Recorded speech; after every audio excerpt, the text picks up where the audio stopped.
میرے اور آپ کے آقا و مولا نے ارشاد فرمایا، میں تمہارے اندر دو بھاری چیزیں چھوڑ کے جا رہا ہوں، تمہیں لاوارث نہیں چھوڑ کے جا رہا۔ یہ امت تنکا کر کے جوڑی، اور اب حضور کے وصال کے بعد کیا امت بکھر جائے گی؟ کہا نہیں، ایسا نہیں ہے۔ انا تارکن فیکم الثقلین، میں تمہارے اندر دو بھاری اور وزنی چیزیں چھوڑ کے جا رہا ہوں، جن چیزوں کو میرے حضور علیہ السلام بھی وزنی کہیں، وہ کتنی وزنی ہوں گی؟ اولہما کتاب اللہ، ان میں سے پہلی چیز اللہ کی کتاب قرآن مجید، فیہ الہدی والنور فخذوا بکتاب اللہ واستمسکوا بہ، اس میں ہدایت ہے، اس میں روشنی ہے، اس میں اجالا ہے۔ فخذوا بکتاب اللہ، اللہ کی کتاب کو پکڑ لو، واستمسکوا، اور اس سے تمسک اختیار کر لو، مضبوطی سے چمٹ جاؤ اس کے ساتھ، تم نہیں گمراہ ہوگے اگر تم قرآن سے جڑے رہے۔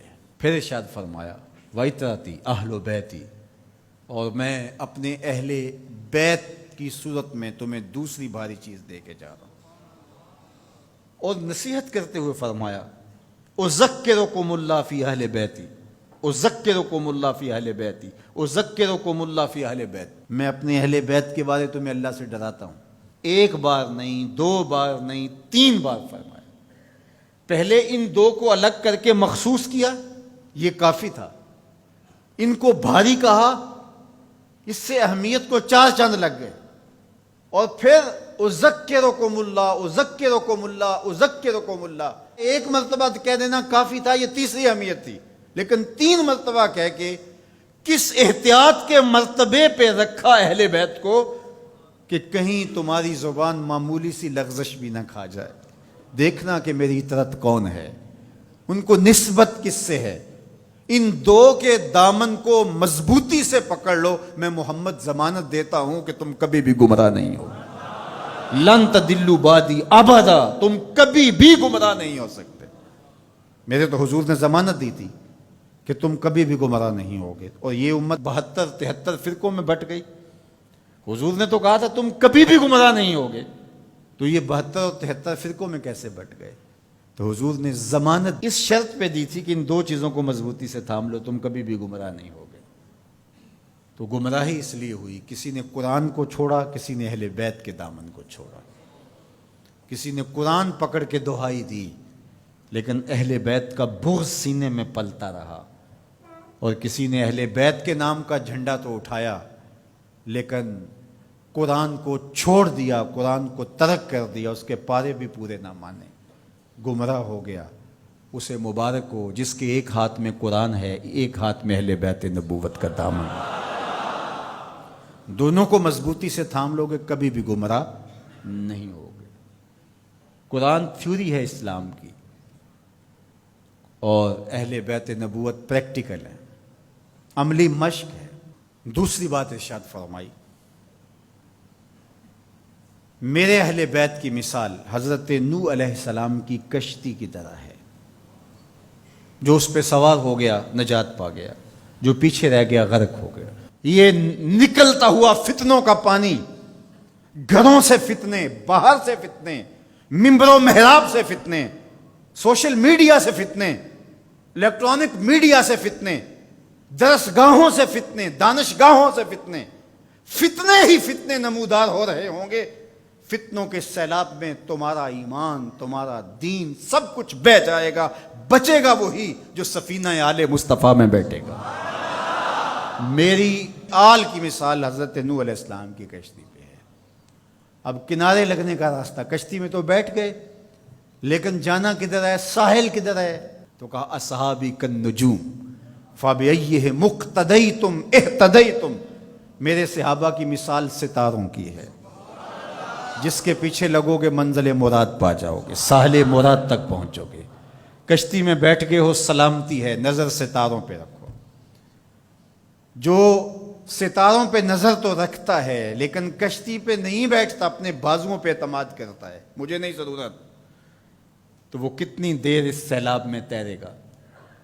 کسی تیز تھپیڑے کی نظر ہو جائے گا، جاں گواہ بیٹھے گا، ایمان گواہ بیٹھے گا۔ اور جو کشتی میں تو بیٹھ جاتا ہے، کہتا مجھے ستاروں کی ضرورت نہیں ہے، تو وہ گھومتا رہے گا ان تھپیڑوں اور ان بھنوروں کے اندر، منزل مراد اس کو نصیب نہیں ہوگی۔ تمہیں مبارک ہو، تم اہل بیت کی محبت کی کشتی میں بیٹھے ہو، نظر ابو بکر و عمر پہ ہے، نگاہیں عثمان و علی پہ ہیں، نظریں اصحاب رسول پہ ہیں۔ یہ میری اور آپ کی خوش بختی۔ ہمیں صحابہ کا نام بھی ٹھنڈ پہنچاتا ہے، اور ہمیں حضرت امام حسین کا ذکر بھی تسکین دیتا ہے۔ جب نام حسین آتا ہے تو کربلا کا غم تازہ ہونے لگتا ہے، اور جب حضرت عمر رضی اللہ تعالیٰ عنہ اور صدیق اکبر کا نام آتا ہے سینہ چوڑا ہو جاتا ہے کہ ہم ان کے غلام ہیں۔ مولا کائنات سیدنا علی المرتضیٰ کی بات آتی ہے، روحیں سرشار ہو جاتی ہیں۔ وہ علی جن کے چہرے کو دیکھنا بھی نیکی ہے،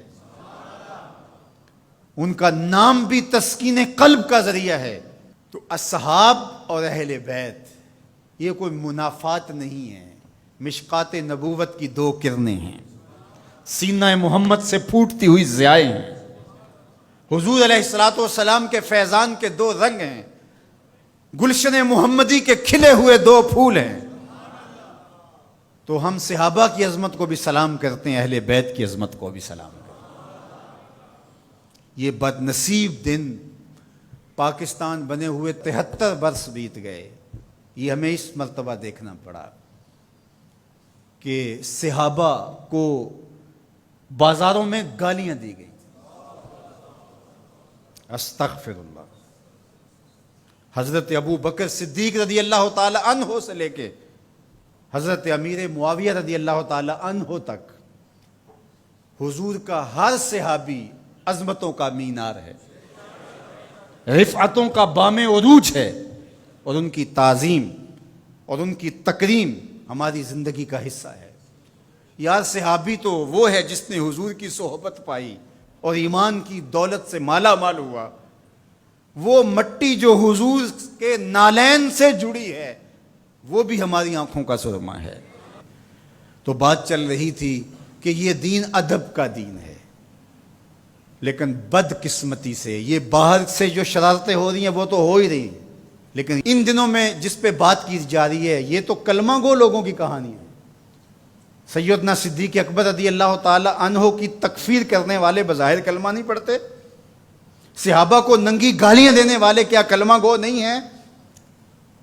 اور منبر پہ بیٹھ کے ایک طرف اسی اسلام آباد کے اندر حضرت سیدنا صدیق اکبر رضی اللہ تعالی عنہ کی تکفیر کی گئی، دوسری طرف اسی اسلام آباد کے اندر یزید کو حضرت یزید امیر المومنین کہا گیا، اس کے قصیدے پڑھے گئے۔ یہ نہیں دنوں میں ہوا، یہ دو انتہائیں ہیں۔ میں آپ کو پھر مبارک دیتا ہوں، میں آپ کو 1000 بار مبارک دیتا ہوں، میں آپ کو 1,00,000 بار مبارک دیتا ہوں، میں آپ کو کروڑوں مرتبہ مبارک دیتا ہوں۔ تمہارے ایک ہاتھ میں قرآن ہے، دوسرے ہاتھ میں اہل بیت رسول کا دامن ہے۔ تمہاری ایک آنکھ صحابہ ہیں، دوسری آنکھ اہل بیت ہیں۔ تمہارا سینہ ابو بکر صدیق کے نام سے بھی ٹھنڈا ہوتا ہے، مولا کائنات سیدنا علی المرتضیٰ کے نام سے بھی ٹھنڈا۔ حضرت سیدنا علی المرتضیٰ فرماتے ہیں حضور نے میرے بارے میں فرمایا، مسند احمد میں روایت ہے، مشکات میں ہے، نہج البلاغہ میں ہے۔ اگر کوئی مسند احمد اور مشکات کو نہیں مانتا تو وہ نہج البلاغہ کو مانتا ہے، اور اگر کسی کو وہاں تحفظات ہیں تو وہ یہاں حدیث موجود ہے۔ ان سب کتابوں میں، طرفین کی کتابوں میں یہ حدیثیں موجود ہیں۔ حضرت علی خود روایت کرتے ہیں حضور نے میرے بارے میں کہا تیری مثال حضرت عیسیٰ کی ہے۔ یہود نے ان پر تہمت لگائی، ان کی ماں پر تہمت لگائی اور ان کے قتل کے در پے ہوئے، ان سے بغض رکھا، اور عیسائیوں نے، نصارہ نے اتنا مانا کہ ان کو ابن اللہ کہہ دیا، اللہ کا بیٹا قرار دے دیا۔ اقانیم ثلاثہ میں سے ایک اقنوم کہا الوہیت مکمل ہی نہیں ہوتی جب تک یہ جز شامل نہیں ہوتا۔ تو کہا ایک بغض رکھ کے برباد ہوئے اور ایک مبالغہ کر کے برباد ہوئے۔ حضرت علی المرتضیٰ نے فرمایا کہ میرے بارے میرے آقا نے فرمایا یہلک فی رجلان محب مفرط و مبغض۔ علی تیرے معاملے میں آ کے 2 لوگ برباد ہوں گے، ایک محبت کر کے برباد ہوں گے، ایک بغض رکھ کے برباد ہوں گے۔ یہ ترازو ہے، اس پہ آپ اپنے آپ کو تول سکتے ہیں۔ کہیں حضرت علی کا نام دل میں کوئی رنجش، کوئی بے چینی، کوئی اضطراب پیدا تو نہیں کرتا؟ اور کہیں حضرت علی کی محبت صحابہ کے بغض کی نشأت کا ذریعہ تو نہیں ہے؟ حضرت علی کا نام لیں تو باقی اچھے ہی نہ لگیں، اور اگر آپ ترازو کے دونوں پلڑے دیکھتے ہیں ٹھیک ٹھیک تول رہے ہیں۔